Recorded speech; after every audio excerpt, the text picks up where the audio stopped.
Welcome back to our next session.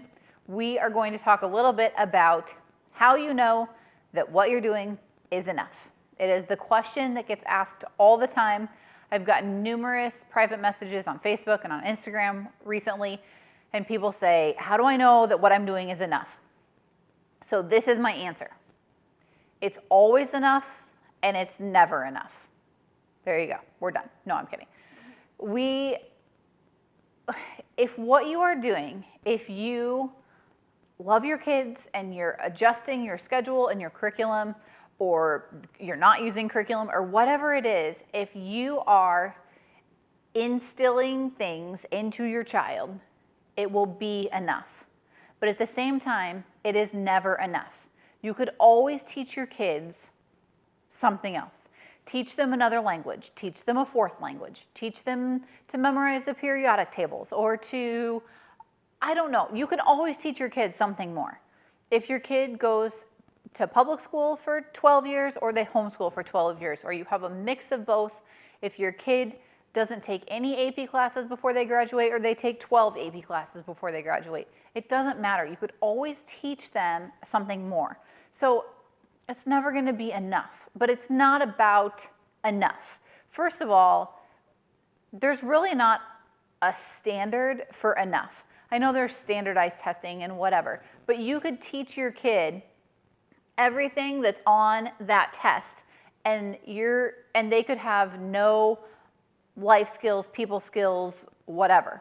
You could teach your kid nothing that's on that test, and they could have a million skills in other areas that aren't on some arbitrary test.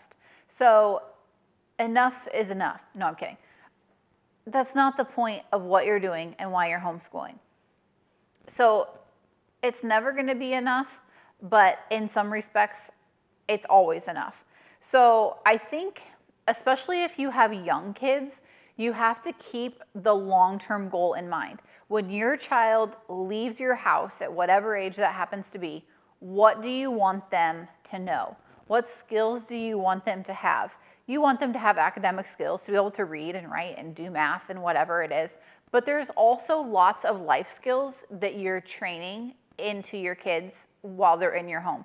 You know, we hope they know how to do laundry and get groceries and maybe do some basic cooking and have a budget and how to do those things, how to put gas in your car or change a tire. Those are all life skills that aren't necessarily going to be in your course guide. That's why I taught the things that I taught. Those were the life skill areas that kids felt like they didn't know and have preparation in. So that's why I had a job for 10 years as a public school teacher. But those are the things that you can be teaching your kid while you're at home. So don't feel like you're falling behind or that your kid is falling behind. Your kids are right where they need to be. So it's important to kind of keep the long term in mind. Even if you know that you are only going to homeschool for a year, and then, wherever we're at with this whole mess, they're probably going to go back to public school. If you are practicing some math with them, whether that's in a workbook, whether that's in expensive curriculum that you bought, whether that's free on Khan Academy, whether that's math problems that you're writing in the dirt with a stick with your kindergartner, you're still learning and you're practicing and you're using those skills. So even if it's only for a year, don't feel like, oh my goodness, we have to do all of these things every day to keep up. They're going to be fine, especially for a year. They're going to be fine. That standard it's so arbitrary. And I know that it's something that people worry about. Even homeschool parents that know that they're going to homeschool for a long time, you worry about where your kid is on, whatever list or standard or whatever you're checking. But keep the long-term goal in mind. And the other thing to think about is to focus on your child's interest. What does your kid like to do? My oldest is very hands-on, mechanical, likes to build things. So I try and tailor some of his assignments more towards things that he likes to do. My kids are still young, so they're still at the age where when you ask them what they want to be when they grow up, they come up with most of the fairly standard answers that little kids come up with. But if you have a kid, especially that's getting towards the middle school and high school years, if there's something that they're passionate about, take the time and delve into that passion. Even if this is for the 1 year that they're going to be home. If your kid is adamant that they're going to be a chef, spend this next year buying food and letting them cook and watching the Food Network and whatever it is. You never know how that's going to play out or how that's going to shape them as they go through the next few years. So focus on your child's interest. If your kid thinks they want to be a vet, my 8-year-old wants to be a vet, and she has said that for a long time, even though she's only 8. And we've talked about, okay, we need to start getting her somewhere where she can shadow what a vet does, because it's not all cute and fuzzy and cuddly. And, we've told her that. We have had a couple of outside cats that have showed up that she's helped to take care of. We have chickens that she's helped to take care of. We have kitties now that we are training to be barn cats or outside cats. And we are kind of putting some of that responsibility on her, even the not so fun parts, because that's real life, But focus on your child's interests and go with that. Teach them to read and write and do math. But if there's something that they're really passionate about, follow that with your child and learn with them if that's something that you don't know how to do. Part of that then goes along with not comparing your kids to each other and to other kids their own age, or comparing yourself to what other moms are doing, what you see on Pinterest and Facebook and Instagram and all of that kind of stuff. And I know that's so hard. Everybody does it, even though we say all the time, don't compare, don't compare, don't compare. It's just human nature. So I have four different kids, obviously. I have 4 kids, and they are all very different. They're all very different personalities. They have very different likes and dislikes. They have very different strengths and weaknesses. So this is the opportunity to tailor your home life to your kids' strengths and weaknesses. Where can you help them to develop those weaknesses, and where can you really push them in your strengths, in their strengths? So try not to compare, as hard as that is, to what their friends are doing, what you see online, whatever it is. Try and focus on your child improving their areas of weakness and challenging them in their strengths, taking advantage of those strengths. My 10-year-old loves to cook. He really enjoys it. It's something that he's good at.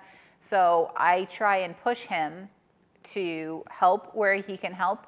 And, if he wants to try a new recipe, he can read it, he can do it. I always step in, but I tell him when he's in the kitchen cooking, there's times in the kitchen that I'm the executive chef and I'm in charge, and he's my sous chef and he's helping me prep and kind of doing what I tell him to do.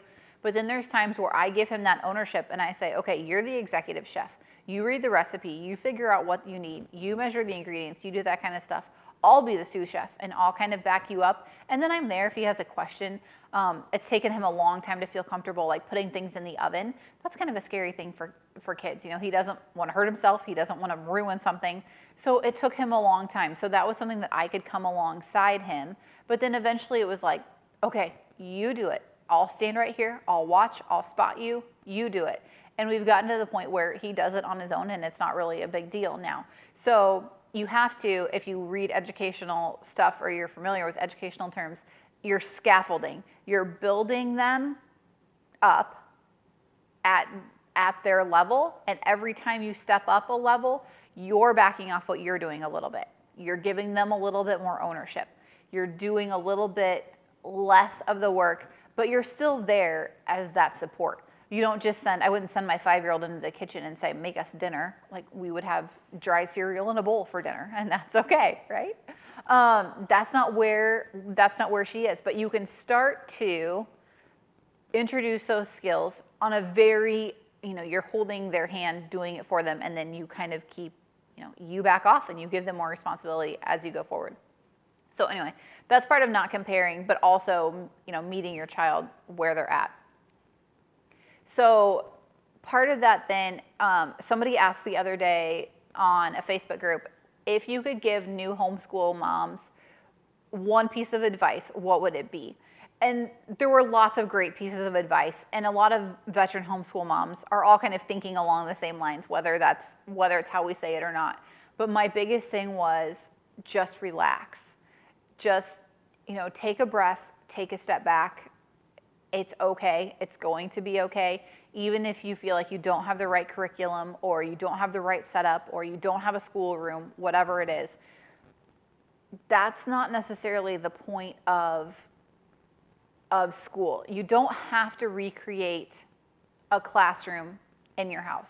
You don't have to do that. Lots of people, when they first start homeschooling, especially if they've come out of public school, they're used to their kid being in school all day long. They get there at 8 and they're there till 3 or whatever your school hours are. And so then you come home and you get all of your schoolwork done in 2 hours and you're like, well, that's not enough because we only spent 2 hours doing it. Yeah, but you didn't have to wait for everybody to go to the bathroom. You didn't have to walk from one class to the other. You ate lunch when you wanted to. You played outside when you wanted to. Your child finished their sentence and went on to the next one instead of having to wait for everybody in the class, or they didn't have to wait to get the help that they needed while other people were doing other things. You did what you needed to do on your schedule and now you're done.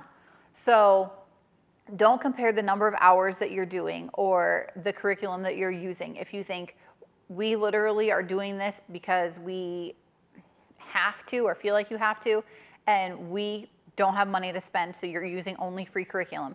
Don't feel like your child is going to be behind somebody that spent $7,000 or $8,000 on curriculum. It's what's happening behind the scenes that's the most important. Are you creating in your house and in your family this lifestyle of learning? You might get up with a 6-year-old that's, let's say, like a kindergarten age, 5, 6-year-old. Get up in the morning, read a few books together. You know, a couple, 3, 4 picture books, whatever that might look like. Let them watch a DVD. The Leapfrog, Letter Factory DVDs are great. Preschool prep DVDs are great. I've mentioned those before. Have them watch a video. Maybe you go outside and you take a nature walk and you look for different things out in your yard or in your community. There's some great resources. I'll give you some of them tomorrow on different scavenger hunts. So maybe you take the little scavenger hunt page, and I'll make sure I have this link on here. There's one that it's beginning letter sounds. So there's like 9 little squares and it begins with or sounds like moon. So you go outside and you walk around and what can you find that starts with an sound? So whatever they find that starts with an M sound, the mailbox, then you mark that off on your list. Do that. Come in, eat lunch. Have them help you make a peanut butter and jelly sandwich. Talk about what you're doing, even if they're watching, or if they're watching you cut up strawberries, or you talk about where your milk came from, or whatever it is. You eat lunch, then after lunch, maybe you work in a math workbook, do a lesson if you want to use curriculum. Maybe you sit down and you sort objects by color and then you count them, or whatever it is. That's a kindergarten day. You've talked about the alphabet, you've done counting, you've done color sorting, you could incorporate shapes in there. They're learning some life skills by helping you make lunch or helping you pick up their toys or clean their room. You went outside and you were in nature. That's what you need to do. That's enough. You're spending time with your kid and you're developing a relationship with your kids. As they get older, there's probably, for most people, going to be an increase in book work, to some level. But that doesn't necessarily have to be the case. But are you creating a culture of learning in your home? That's enough. What you are doing is enough. Don't stress about this arbitrary standard or bar or meter or whatever you're trying to measure against.